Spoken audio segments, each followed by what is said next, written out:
Approchons-nous donc avec assurance du trône de la grâce afin d'obtenir miséricorde et de trouver grâce pour être secourus dans nos besoins. Hébreux 4,16. Par cette portion des Écritures, l'Église Trône de Grâce a reçu de Dieu la mission de reconnecter tous les hommes à la grâce de Dieu. Au moyen de la connaissance des Écritures et de la puissance de Dieu, l'Église Trône de Grâce véhicule ce puissant message de grâce et de restauration qui a déjà transformé la vie de plusieurs personnes à travers le monde. Que la grâce de Dieu soit avec vous.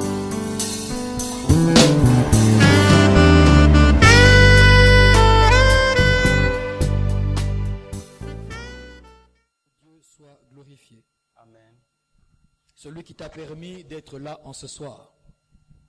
Celui qui a permis que tu puisses voir ce jour.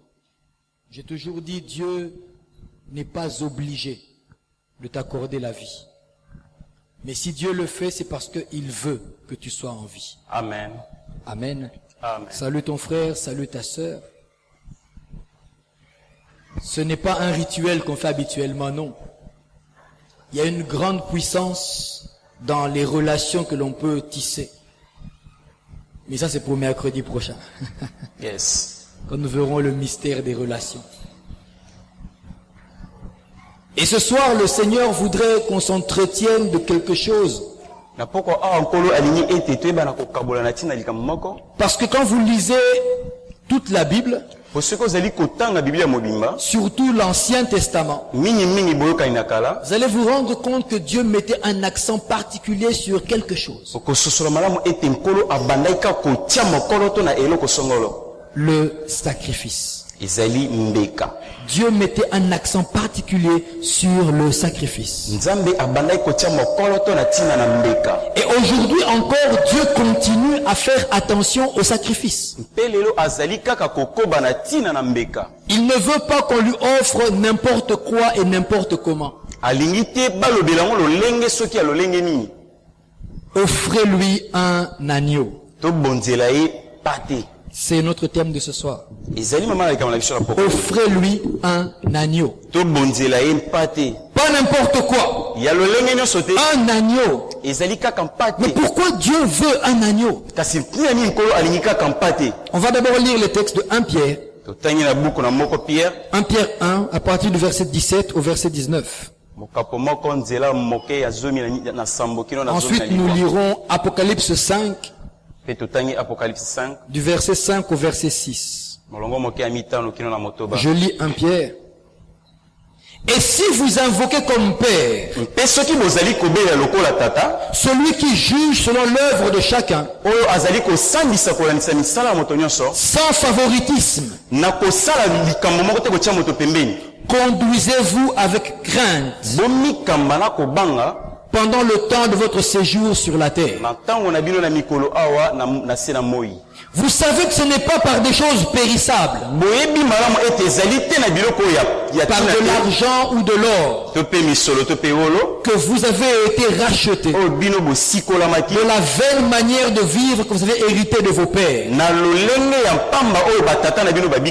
mais par le sang précieux de Christ, comme d'un agneau sans défaut et sans tache. Le sang précieux de Christ, comme d'un agneau sans défaut et sans tache. Apocalypse 5, versets 5 à 6. Et l'un des vieillards me dit, ne pleure point. Voici le lion de la tribu de Juda, le rejeton de David, a vaincu pour ouvrir le livre et ses 7 sceaux.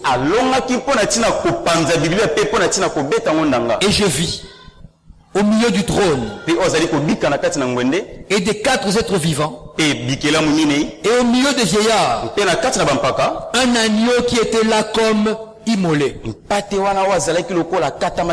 Il avait 7 cornes et 7 yeux, qui sont les 7 esprits de Dieu envoyés par toute la terre. Alléluia. Amen. Vous remarquerez dans le texte d'Apocalypse un étrange contraste. On dit à Jean, Jean ne pleure pas. Pourquoi tu ne dois pas pleurer? Le lion de la tribu de Juda. Le régent de David. Je suis en train d'imaginer la scène comme un film. Donc certainement quand l'ange parlait à Jean, tu entends la musique du film qui est en train d'augmenter avec le ton. Il dit le lion de la tribu de Juda. Le régent de David. C'est moi qui l'imaginais un lion majestueux. Il se retourne vers le trône. Déception. Il voit un agneau. Pire, comme immolé au milieu du trône. J'ai imaginé la déception de l'apôtre Jean. Quand tu me parles du lion de la tribu de Juda, j'imagine un lion. En plus, tu dis qui a vaincu. Et quand je me retourne, je vois un agneau. Même pas un loup. Au moins le loup est féroce. Un agneau. David, l'agneau est très humble. Pire, il est comme immolé. Donc il est mourant et il saigne. C'est ce que Jean a vu. Et ça avait tout son sens. Parce que c'est en fait le seul sacrifice que Dieu admet. Dieu ne peut pas n'importe quel sacrifice. Il attend un agneau.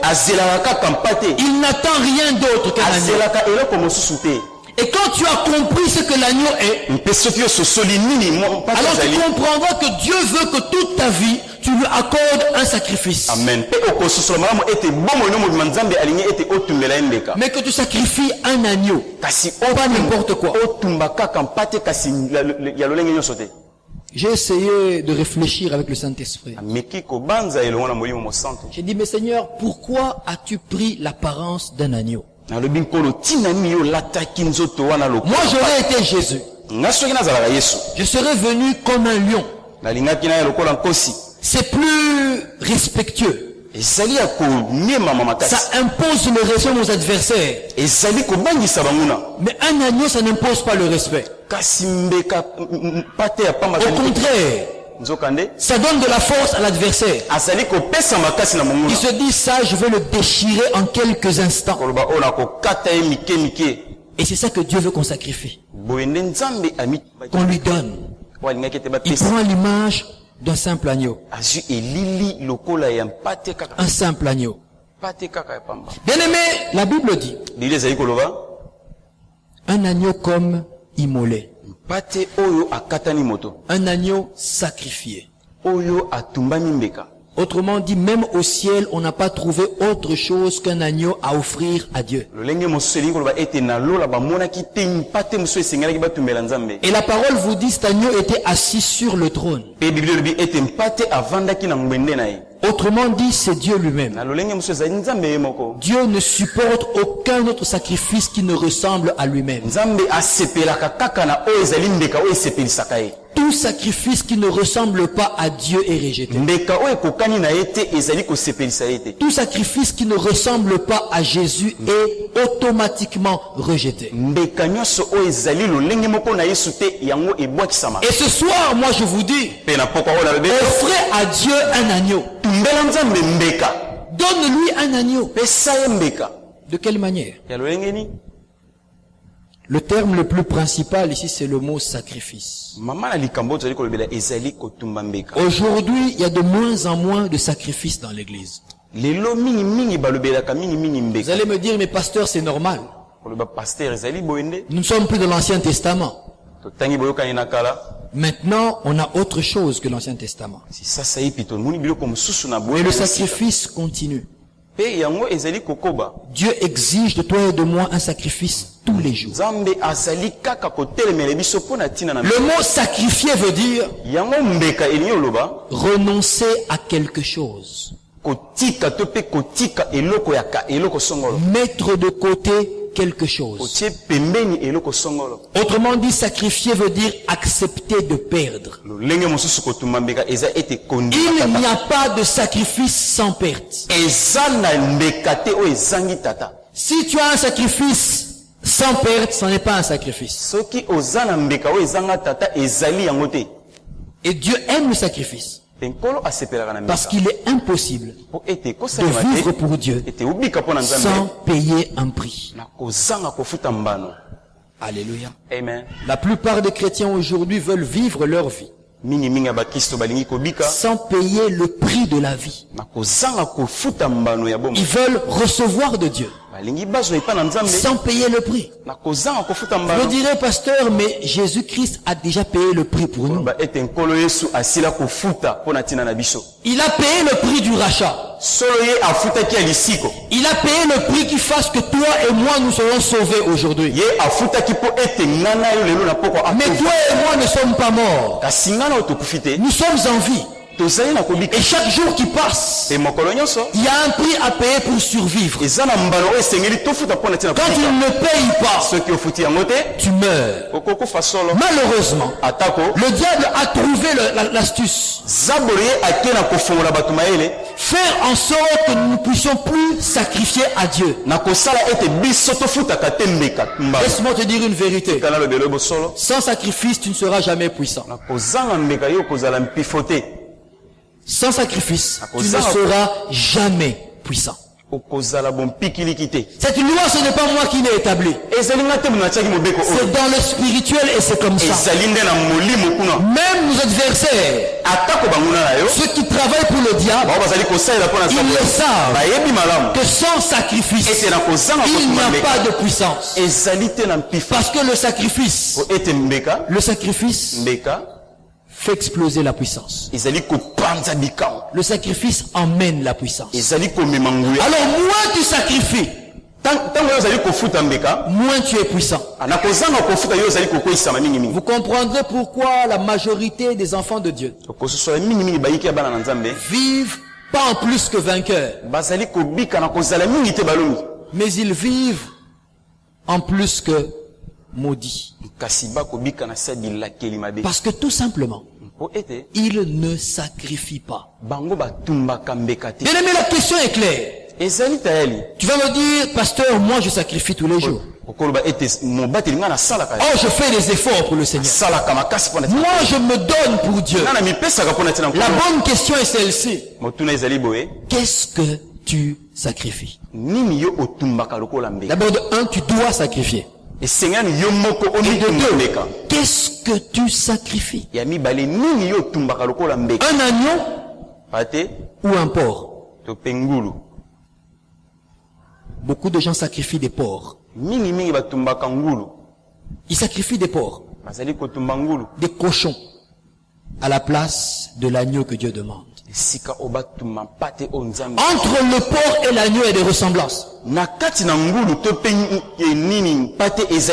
deux animaux ont de la chair. Les deux animaux ont de la graisse. Les deux animaux sont domestiqués, élevés par l'homme. Mais la différence est que le porc fait beaucoup de bruit. Amen. Principalement quand on veut le sacrifier.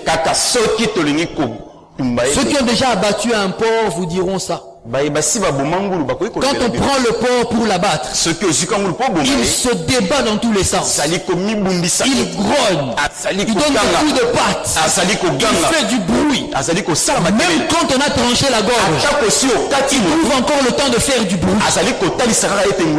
Par contre l'agneau, quand tu le prends, il dit rien. Tu le ficelles, il ne dit toujours rien. Tu le tiens à la gorge, il ne dit toujours rien. Tu lui tranches la gorge, il meurt calmement. Il ne fait pas de bruit. Et le diable veut que tu sacrifies à Dieu des porcs. Parce qu'il sait que le vrai sacrifice entraîne la puissance. Les occultistes le savent. Quand tu veux développer la puissance, sacrifie. En sacrifiant, tu acquiers quelque chose dans le spirituel. À un moment, les rois d'Israël, en Israël, ils sont mis à sacrifier leurs enfants à des dieux étrangers. Ils sont devenus plus forts militairement. Mais Dieu les a abandonnés. Ils ont respecté la loi de spirituel. Tu sacrifies, la puissance arrive. Mais c'était des porcs, pas des agneaux. Dieu veut que tu lui offres un agneau. Que tu lui donnes un agneau.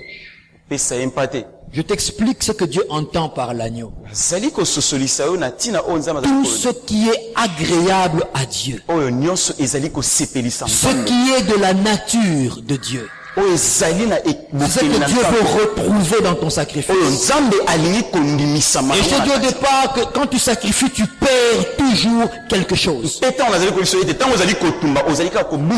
ne peux pas parler de sacrifice sans que tu ne puisses donner, perdre quelque chose.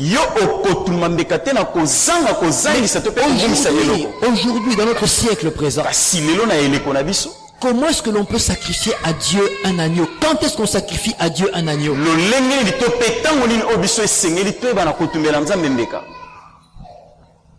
Une illustration peut être donnée.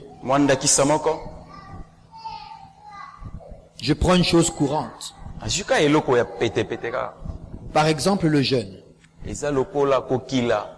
Lorsque tu jeûnes, tu sacrifies quelque chose. Tu sacrifies à Dieu ton repas. En retour, le jeûne te rend puissant. Mais tu n'as pas mangé. Donc tu as faim.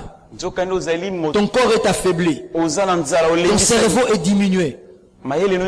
Tes capacités sont diminuées. Tu es en train de perdre quelque chose. Tu perds même la santé. Mais en retour, tu obtiens une puissance spirituelle. Tu vas comprendre pourquoi est-ce que le jeûne devient très difficile dans l'église du Seigneur. Parce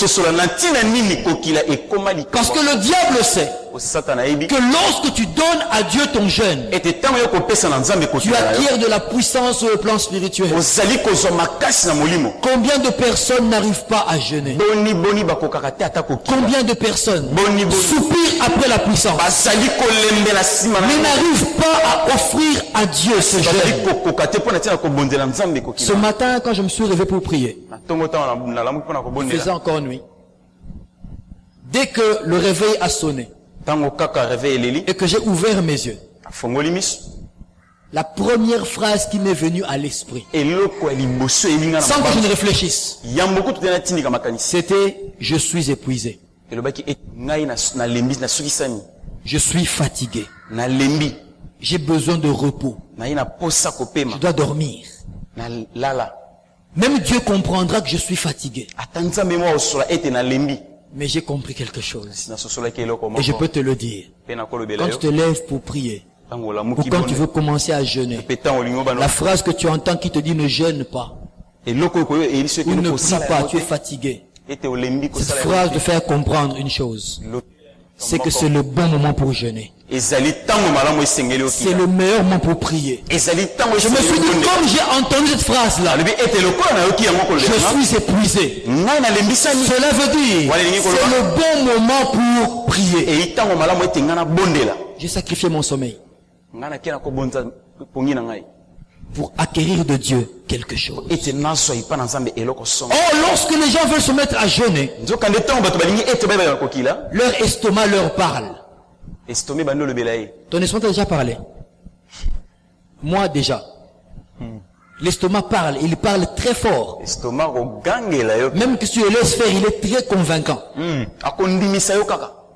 L'estomac te parle. Il te dit, mon cher, qu'est-ce que tu veux faire? N'exagère pas. N'exagère pas. Toi, tu crois vraiment que toi, tu ne jeûnes pas? Non, tu peux prier sans jeûner, où est le problème? Et tu perds quelque chose. Tu écoutes la voix de l'estomac. Et quand tu te dis, non, c'est pas grave, je ne l'écoute pas, je persévère. l'estomac se met d'accord avec les yeux. Vers 11h, tu commences à voir flou. 11h, les yeux passent le message à la langue. Lui te rappelle, j'ai soif. La langue passe le message au cerveau. Qui va te persuader que tu as de la migraine, des maux de tête. Le cerveau passe le message au pied. Les pieds te disent, je n'en peux plus. Je dois m'asseoir. Les gens commencent à flageoler. Et le corps tout entier reçoit le message. Tu ne te sens plus bien. Et tu as l'impression que tu vas mourir à 12h30. Tu regardes la montre, il n'est que 13h. Tu te dis, je vais mourir certainement. C'est sûr. Tu essaies quand même de prier. Tu pries. Et tu pries encore. Et quand tu lèves les yeux à la montre, il est 13h03. Et puis tu remets encore à prier. Seigneur, soutiens. Soutiens, Seigneur. Tu lèves les yeux. 13h06. Tu as l'impression que même le temps est devenu contre toi. Le temps refuse d'avancer pour te persuader que tu vas mourir. Mais quand tu te dis, même si je meurs, c'est pas un problème. Je vais aller jusqu'au bout de mon jeûne. En ce moment-là, ton sacrifice est un agneau devant Dieu. Le Seigneur se dit, ça me ressemble. Parce que moi-même aussi j'ai fait la même chose. Je me suis dit, s'ils vont mourir pour eux, je le ferai pour qu'ils vivent. Alors Dieu agrée ton sacrifice. Et le Seigneur sourit. Or la Bible dit, la joie de l'Éternel, c'est notre force. Ainsi, même là où tu n'as pas prié, ce que tu n'as pas demandé, Dieu rajoute quelque chose. Parce qu'il se dit, cet enfant a compris. Tu dois sacrifier. Oh, il y a plusieurs sortes de sacrifices. L'abstinence est un sacrifice. C'est devenu très difficile l'abstinence. Surtout sexuelle. Dans notre monde d'aujourd'hui. Autrefois c'était un scandale de vivre ensemble sans être mariés. Mais aujourd'hui, ça n'effraie plus personne. On ne s'occupe même plus de vous. C'est naturel. Tout vous montre que c'est pas un problème. La télévision, les journaux, les films, tout converge à te faire croire que c'est normal. Je me souviens de quelqu'un qui me parlait une fois. J'étais pas encore marié. Et il me pose la question. Tu t'es converti à quel âge? Tu t'es converti à quel âge? Je le dis, j'avais 18 ans que je me suis converti.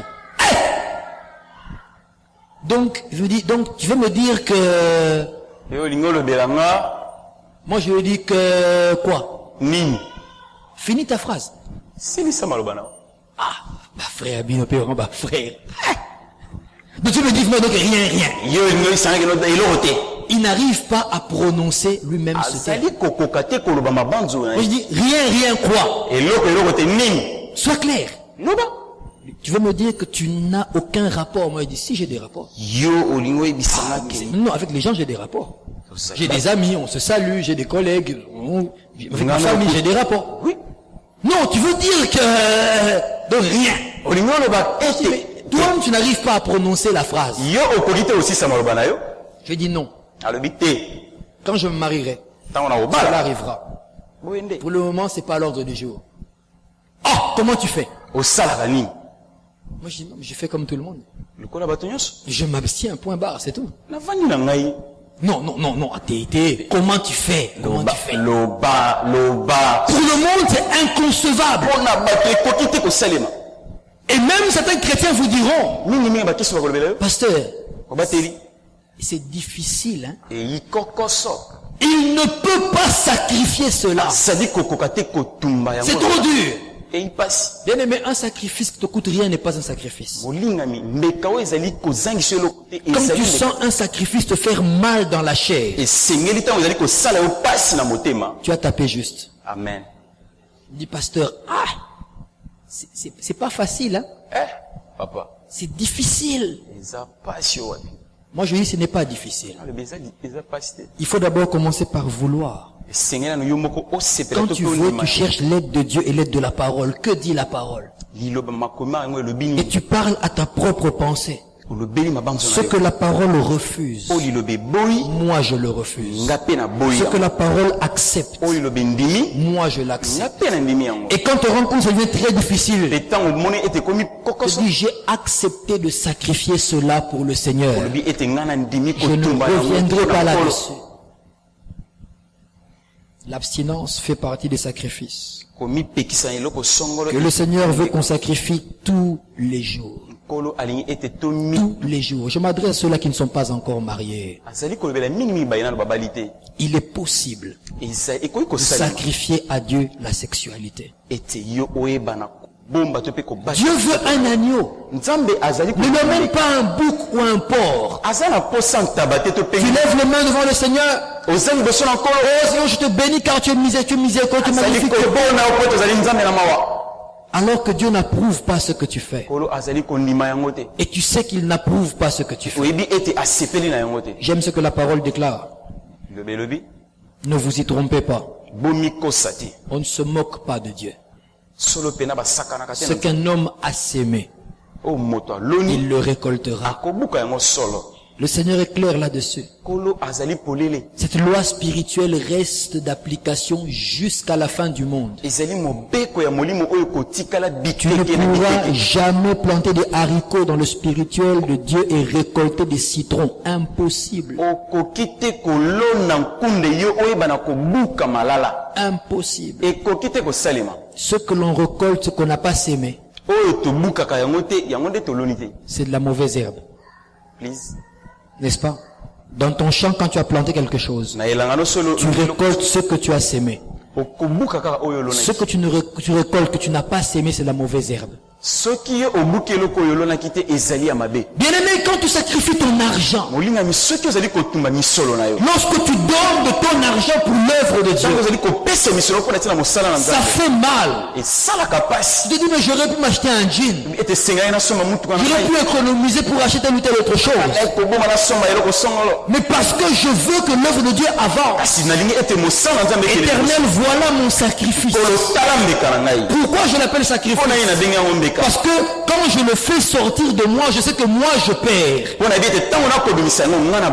Je perds quelque chose. Je le donne.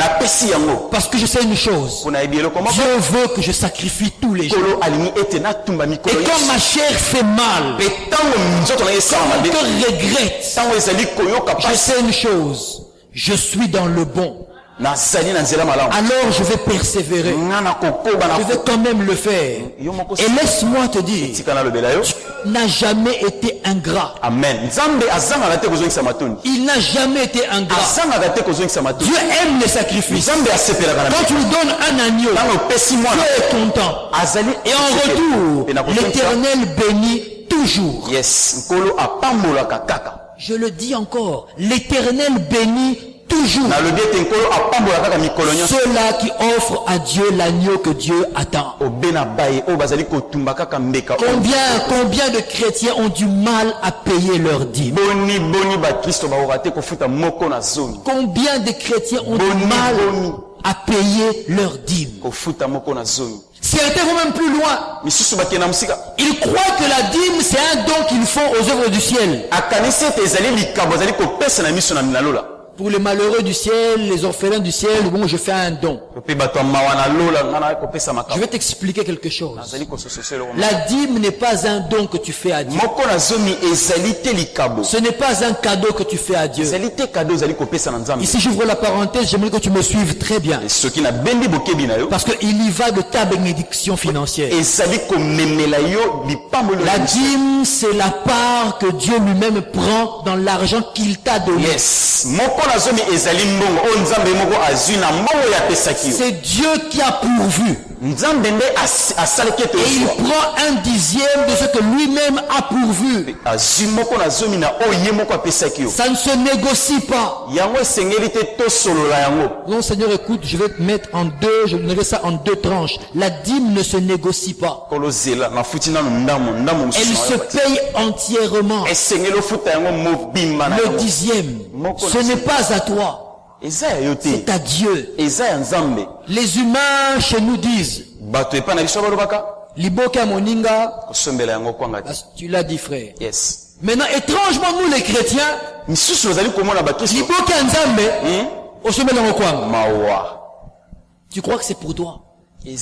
Tu fais ton programme sur l'argent d'autrui. Ça ne t'appartient pas. D'autres même croient faire une faveur à Dieu. Seigneur, si tu me bénis, t'accorderai la dîme. Mauvaise prière. Très mauvaise prière. Si tu le fais, tu peux te repentir. La dîme n'est pas un cadeau que tu fais à Dieu en reconnaissance ses bénédictions. Non. La dîme est un droit que Dieu a sur ton argent. Alléluia. Yes. Le don que tu peux faire après, l'action de grâce que tu vas offrir, ça c'est volontaire. Mais la dîme c'est à Dieu. Et quand tu lis Malachie 3, verset 10, verset 11, le Seigneur dit, si tu fais ainsi, je vais ouvrir pour toi les écluses des cieux. Il va répandre la bénédiction. Il dit, pour toi, je vais menacer le dévoreur. Beaucoup de chrétiens croupissent dans la misère financière. Parce qu'en matière de dîme, ils n'ont pas offert à Dieu l'agneau qui l'attend. Comment veux-tu récolter quelque chose alors que tu as mangé et la graine à manger et la semence qu'il fallait remettre en terre? Tu as tout mangé. Il y en a qui expliquent à Dieu, Seigneur, tout ce mois-ci, regarde, tu vois, je n'ai eu que $100. Ce n'est même pas suffisant pour mon propre besoin.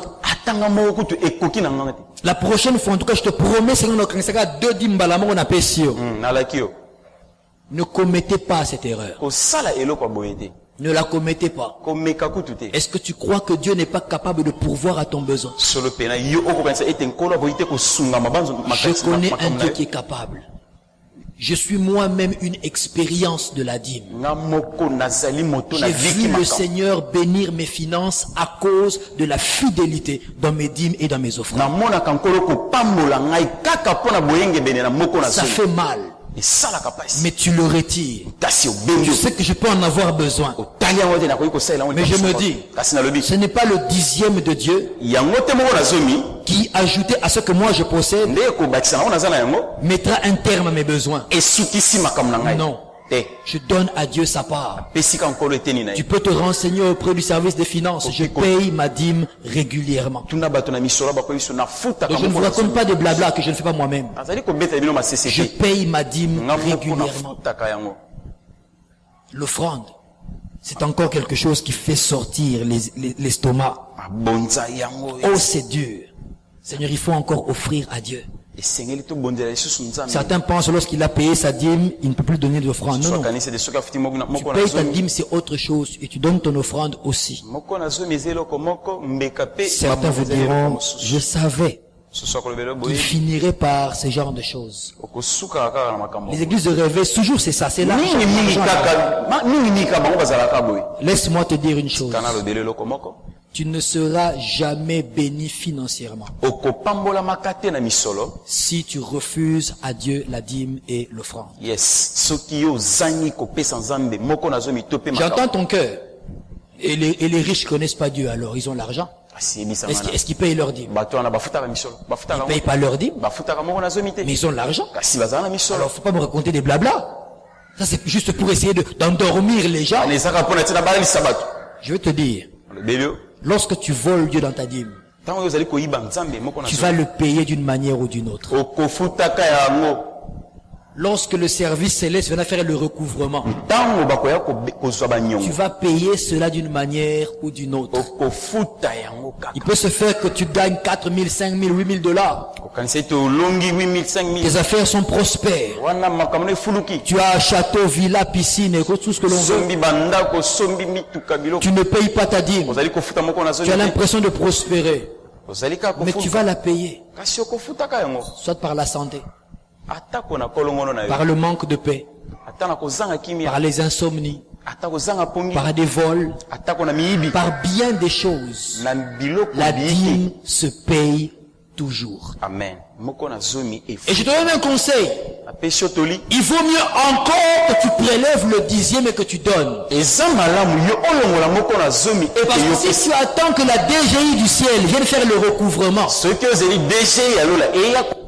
payer la dîme qu'il fallait, plus les amendes, les dommages et intérêts. Parce que quand le voleur, quand le dévoreur viendra, il prendra plus que ce que tu devais donner à Dieu. Beaucoup de gens ont perdu comme ça. Il a gardé la dîme. Non, je ne donnerai pas. C'est juste suffisant pour moi et ma famille. C'est trop peu. Et quand le dévoreur est arrivé, il a non seulement pris son argent, mais il a aussi pris l'outil qui produisait l'argent. Il se retrouve sans emploi, où ses affaires ne prospèrent plus. Il a importé un conteneur, on lui a volé le conteneur. Il vous dit 800 sacs de farine, la pluie est tombée, toute la farine abîmée. Et il court chez le pasteur. Pasteur, je ne comprends pas. Tu avais dit que cette année-ci, nous sommes sous la couverture de Dieu. Je ne comprends pas. Il arrive des malheurs. Il ne voit pas clair. Seigneur, pasteur, prie pour moi. Pour mes finances. Moi, quand j'entends ça, je commence à poser la question. Est-ce que tu payes ta dîme? Dieu attend de toi ce sacrifice-là. Que tu puisses être en mesure de donner à l'œuvre du Seigneur. Les gens se disent, œuvre du Seigneur, il parle de sa propre poche. Je ne parle pas de ma poche. Du reste, je le dis toujours, je n'utilise pas vos dîmes. Je ne me nourris pas de vos dîmes. Ça sert à l'œuvre de Dieu. Alléluia. La Bible dit ces choses sont à l'Éternel, pas pour le pasteur. Les biens que tu peux offrir, Dieu attend de toi un sacrifice. Tu n'as pas l'argent, tu as des biens que tu peux donner. Ne te dis pas, il dit ça pour nous arnaquer. Il cherche nos biens, on n'en a pas besoin. L'Éternel veut seulement t'ouvrir une voie de bénédiction. Lorsque ce que tu offres est réellement un agneau. N'offre pas un porc. Alors que tu donnes, tu murmures. Ton cœur n'est pas tranquille. Bon, je donne pour qu'il me laisse tranquille. Si je le fais, peuvent encore me dire, non, je donne carrément. Il y en a qui viennent à l'église, pas parce qu'ils aiment le Seigneur. Comme invité, tu offres un porc. Quand il a amené, il fait du bruit. Et Dieu n'aime pas ce bruit. Il y en a qui servent Dieu, pas parce qu'ils aiment le Seigneur.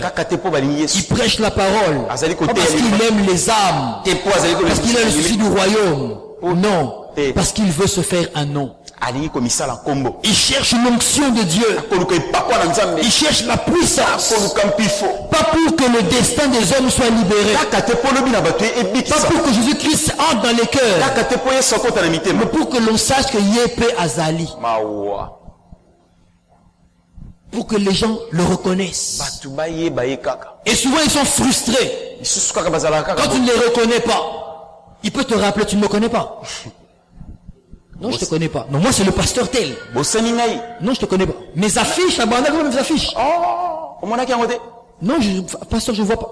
Le panneau qu'il y a, le gros panneau, tu ne me vois pas. Non, pasteur, je ne vois pas. Tu es maudit. Il est frustré. Parce qu'ils cherchent la reconnaissance. Ils cherchent la première place. Quand les gens le verront prêcher, ils se diront, oh, il sert le Seigneur.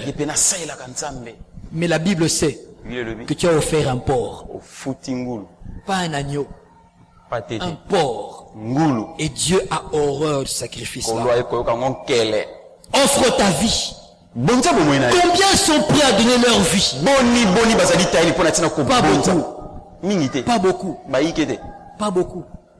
Facilement, tu peux accepter d'être à l'ONU.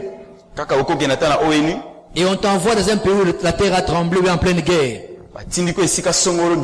Même les parents sont d'accord. Mon fils travaille à l'ONU. Il est en mission à l'Est. Mais quand le même fils te dit, papa, je veux être missionnaire. À l'Est. Il fait asseoir son fils pour le rappeler. Fils, tu me déçois. Donc j'ai payé l'étude pour rien. Tout ce que j'ai dépensé là, c'est pour rien. Quand le fils persiste, on fait venir la famille entière. On mobilise oncle, tante, nièce, cousine pour te raisonner.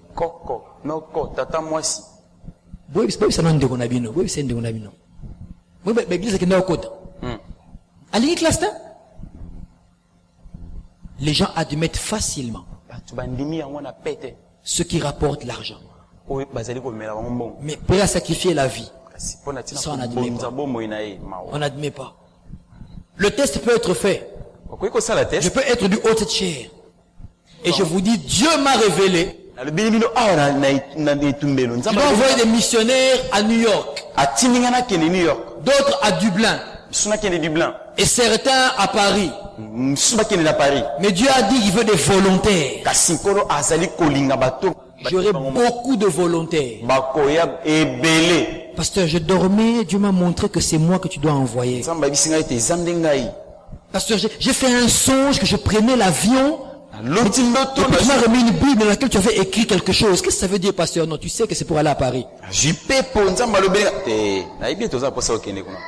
Mais si on vous dit, on veut installer une église à Féchi. Qui connaît Féchi? Féchi. Bandundu. Dans le Bandundu. Elle en vient d'ailleurs. On doit mettre une église à Fizi. Qui connaît Fizi? Mais Dieu cherche des volontaires. En ce moment-là, plus personne ne regarde le pasteur. Comme par hasard, tu te rappelles d'un texte biblique. Tu commences à chercher la Bible. Juste pour ne pas que vos yeux ne se rencontrent pas, tu commences à rechercher la Bible. Alors tu vas commencer à gratter. Le temps tu termines de parler. Mais tu commences à regarder ton voisin pour faire semblant. Avant ça, le verset d'avant, c'était lequel? Que tu puisses noter. Personne n'est prêt à donner sa vie. Combien de gens n'y a-t-il pas, même ici, qui ne sont pas encore prêts à entrer à plein temps pour le Seigneur? Allez servir Dieu. Comme disait une femme que je connais, elle parlait à mon épouse. Essaie un peu de raisonner ton mari. Essaie un peu de le faire raisonner. Tu vois, bien. Parce qu'au moins il y avait une église sur 3 avenues. Mais aujourd'hui, la même rue, vous avez 4 églises. Borolianine. Borolianine. Vous voyez le raisonnement. Moi, on m'a déjà dit. Entrez à temps plein. Le jour où il y a Psaume 119, ça va, au moins il y a plusieurs pages. Psaume 119. Mais Moukola Jude, une seule page. Jude, une seule feuille. Il n'y a pas de Jude chapitre 3, non. Il y a qu'à Jude tout court. Jude, tant que vous Jude, on me l'a dit. On n'est pas prêt à donner sa vie. Le peuple de Dieu a appris à être en position de réception. Seigneur, donne-moi. Accorde-moi. Les gens sont prêts à venir à l'église. Tu veux dire, veille de prière, ils vont venir. Pas pour sacrifier à Dieu. Non, pour recevoir de Dieu. Grand panneau. Grande action évangélique, croisade de miracles. Les stades sont pleins. Mais après la croisade, la même église qui a fait la croisade, étrangement le dimanche qui suit, Il n'y a pas beaucoup de gens. Les gens sont normaux. Yes. Le nombre normal. Mais où sont passés tout ce monde de la croisade des miracles? Ils ne sont pas venus sacrifier. Ils sont venus recevoir. Et quand tu viens au culte, tu viens donner. Tu viens adorer Dieu. Tu viens louer Dieu. Non, eux ils sont venus recevoir. En position de réception. La vie, qui est prête à la donner? Qui est prêt à donner de son temps pour Dieu? Ça c'est encore difficile. Donner le temps. Quel sacrifice énorme. Combien de raisons on n'a pas? Pasteur, moi je travaille. Hein. Je bosse dur. Je travaille très dur, pasteur. Très difficile de se dire, je vais tout faire pour pouvoir trouver un temps dans mon horaire, mais je dois être à l'église. La première raison, mon patron avait dit on ne part pas avant 17h20. Le patron avait dit, tu n'as même pas fléchi les genoux une seule fois pour dire Seigneur, je viens te prier afin que toi qui es le maître de temps et des circonstances, tu me crées un temps. Parce que je veux travailler à l'église. Et pourtant, le travail que tu te vantes, c'est Dieu qui te l'a donné. Le temps. Facilement, on peut dormir au temps de culte. Et puis on se réveille en sursaut. Ah, il faut aller au culte. Tu regardes, ah, il fait chaud. Je dors encore un peu. D'autres se disent, pourquoi arriver le premier? Tu vas 16h30. Ah, t'es comme ça, va 17h10 dans le Rossouro là. 17h20 dans le Mokende. Pourquoi? Pour ne pas arriver avant. Pourquoi arriver avant? Les gens ont du mal à offrir de leur temps. Et regardez comment facilement les gens peuvent faire 2, 3, 4 heures devant la télévision. Avec la télécommande. Pour suivre Desperate Housewives.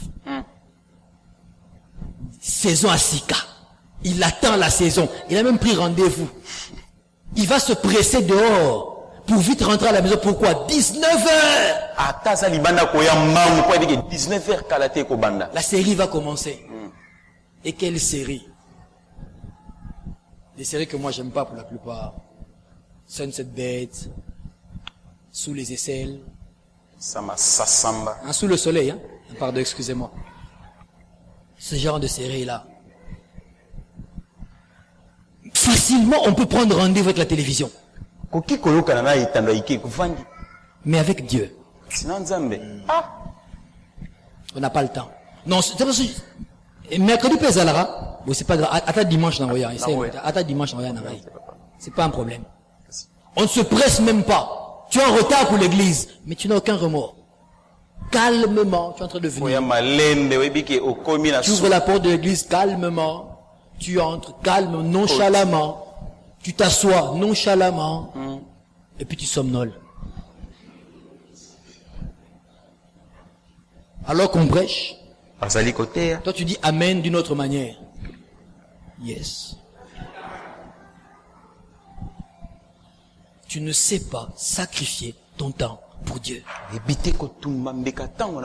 lever nous pour prier. Ah non, parlez-moi de tout sauf de ça. Pasteur, pardon, tout sauf ça. Le docteur avait dit, le sommeil c'est sacré. Hein? J'ai lu sur Internet. Internet a dit qu'il faut dormir 8 heures. 8 heures. Internet a dit. La Bible, elle t'a dit. Précède l'aurore afin de te rencontrer.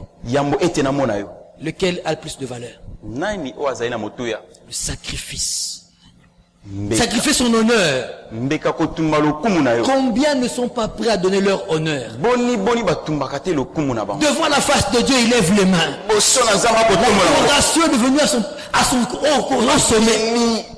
Il sent au fond de l'esprit lui dire à genoux toi. Juste lever sa genou et regarde le sol. Et puis se rappelle que son complet c'est Serouti. Je suis plus à genoux. Vous pouvez faire les 100 pas et lever les mains. Alors qu'en ce moment-là, l'offrande que Dieu attend, c'est que tu aies les genoux à terre. Yes. Ça, c'est l'agneau. Yes. En ce moment-là. Amen. Donc tu peux rester debout, ce n'est plus l'agneau, c'est un porc. Amen. Mais tu te souviens, me mettre à genoux. Ah. Non. Je risque de me salir. Tu sens l'esprit de dire, couche-toi. Ah. C'est comme si c'est toi, parle encore. Et Dieu parle encore. Si c'est toi, Seigneur, convainc mon cœur. Parce que tu n'as pas l'esprit de sacrifier ton honneur. À genoux. Après tout, dans la journée, c'est la TV. Je ne suis pas n'importe qui. L'honneur. Combien sont prêts à torchonner l'église? Volontairement. C'est pas pour moi ça. C'est trop me demander. Tu diras, frère, tu serviras à l'accueil. Non. À l'accueil. Il n'y a pas d'honneur à être à l'accueil. Tu as l'impression que tu es le boy de tout le monde. On dit, frère, tu feras l'exhortation de frère. Ah oui, ça c'est... Même le Seigneur m'avait dit que moi je serais un grand homme. Tu as vu ce que Dieu avait dit. Tu m'avais déjà dit. Pourquoi? Ton honneur compte. Tu ne peux pas donner cet honneur-là à Dieu. C'est trop te demander. Seigneur, prêchant dans les bus, dans les taxis. Porte à porte. Seigneur, pardon. Pardon. Toc toc, bonjour. Qu'est-ce que vous voulez? Non, nous voulons parler de la part de Dieu. La plupart des gens n'osent même pas venir pour le suivre l'évangélisation. Ils sont pourtant ouvriers. Pourquoi? C'est leur honneur qu'il va sacrifier. Leur honneur. Non, je n'ai plus l'âge de ces choses. C'est bien pour les jeunes frères et les jeunes sœurs. Moi, je suis quand même une maman, je suis quand même un papa quand même. Je suis venu pour le... Non, l'honneur. On le cache si bien. Pasteur, j'habite loin. Venir samedi, j'habite loin. Mais dis-lui seulement que tel ministre va le recevoir à telle heure. Il ne verra pas la distance. Il sera là avant son honneur. L'honneur. Dieu veut que tu donnes cela en sacrifice. Bien aimé, quand tu sacrifies à Dieu, quand tu magnifies le sacrifice, tu empruntes un couloir de douleur. C'est une route de douleur. Mais ça aboutit toujours dans le jardin du bonheur. Toujours. Offrez-lui un agneau. Arrêtez d'offrir à Dieu des porcs. Ne lui offrez pas des boucs et des chèvres. Offrez-lui un agneau. Tout ce qu'il demande. Tout ce qu'il demande, c'est un agneau. Qu'est-ce que tu es prêt à offrir à Dieu? Et qu'est-ce que tu n'es pas prêt à offrir à Dieu? Alors qu'on a parlé, le Seigneur a touché ton cœur, je le sais. Dieu t'a parlé, je le sais. Tu t'es retrouvé dans cette chose. D'autres n'ont pas dit, mais dans ton cœur, le Saint-Esprit l'a dit. On va tous se lever ensemble. On va parler au Seigneur. Approchons-nous donc avec assurance du trône de la grâce afin d'obtenir miséricorde et de trouver grâce pour être secourus dans nos besoins. Hébreux 4,16. Par cette portion des Écritures, l'Église Trône de Grâce a reçu de Dieu la mission de reconnecter tous les hommes à la grâce de Dieu. Au moyen de la connaissance des Écritures et de la puissance de Dieu, l'Église Trône de Grâce véhicule ce puissant message de grâce et de restauration qui a déjà transformé la vie de plusieurs personnes à travers le monde. Que la grâce de Dieu soit bénie.